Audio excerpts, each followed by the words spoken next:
Hi, Dr. Richard Sadove here at the Acne Scar Center in Gainesville, Florida.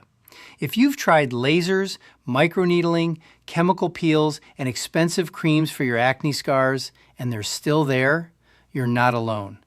Many of my patients come to me feeling frustrated, discouraged, and honestly, a little hopeless.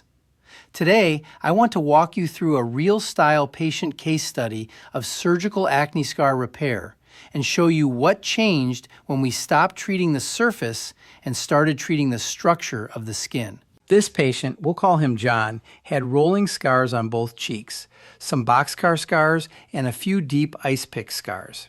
He had already done multiple laser sessions, microneedling, PRP, and peels. Each time, he saw a little improvement, but as the swelling faded, the deep indentations came back, especially in overhead lighting. The reason is simple. His scars were coming from damage underneath the skin. Rolling scars are often tethered down by bands of scar tissue. There's also volume loss, meaning normal fat and tissue that should be under the skin is missing. No amount of surface treatment can cut those bands or replace that lost volume. John started with a virtual consultation. He submitted photos, and we talked through his history and his goals. During our visit, I explained his various acne scar types, where I could see tethered bands pulling the skin down and where volume loss was making the scars appear deeper.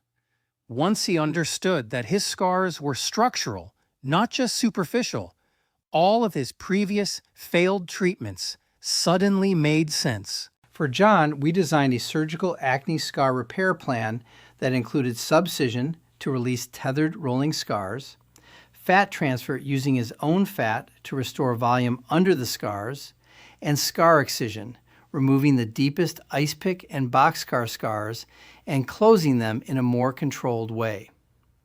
This is not a one-size-fits-all package.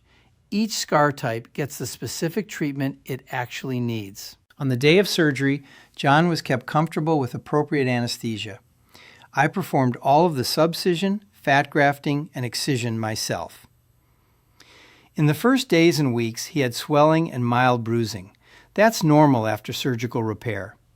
The important part comes later, as swelling goes down and the scars remodel. By around 3 to 6 months, his rolling scars were much less visible in everyday lighting.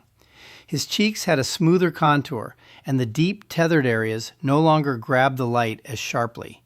Even in harsh overhead lighting, he had quite a significant improvement. His goal wasn't perfection. It was to feel comfortable in photos, in bright light, and in social situations again. And he did. If you have deep rolling boxcar or ice pick scars and you've already tried lasers and other non-surgical options, it may be time to look at a better approach like subcision and excision. If you'd like to learn more, we've put together a detailed case study that walks through this journey step by step. You can find that link in the description.